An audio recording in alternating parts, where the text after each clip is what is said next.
Welcome everyone. We're at the Mittagong Maltings in New South Wales. I was able to come up here quickly and always wanted to have a look around the old malt house. There used to be two buildings here. There used to be three buildings here and there's two buildings left. They were both destroyed in fire. But it's a fascinating old building. They pretty much closed up shop and abandoned the whole place in the 1980s. So let's have a bit of a look around. It's really, really good.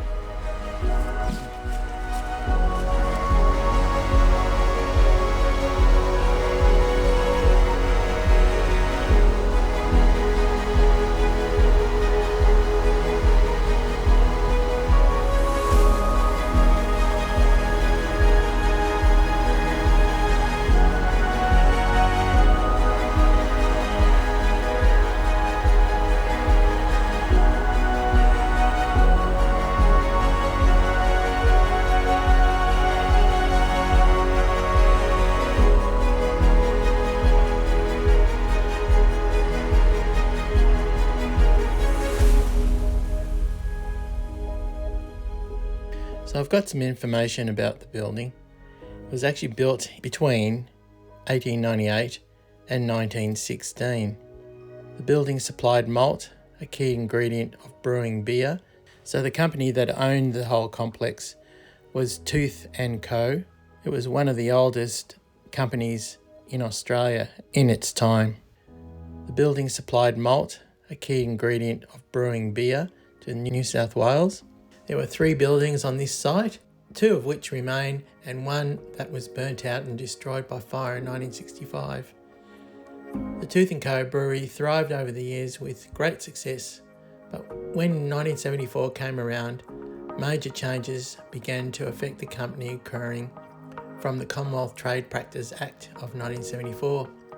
As time passed, so did the company, and the two malt houses were subsequently closed in 1981 and abandoned.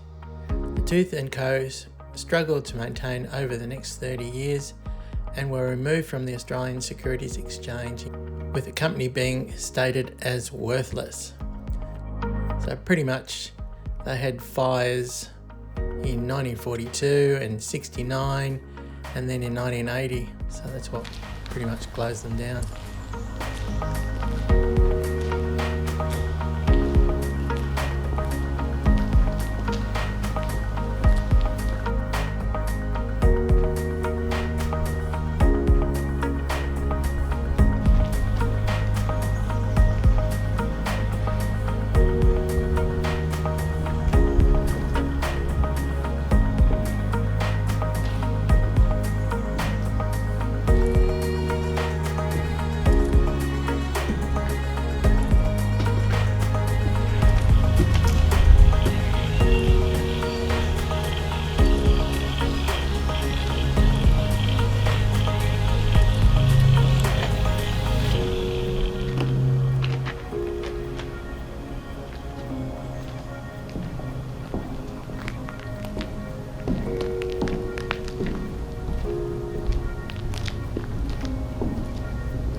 I just loved walking around that place. It's such a shame to see it go the way that it has. Obviously fire was a big issue for them. But, anyway, I hope you enjoyed the video, and I'll say goodbye for now, and we'll see you in the next one.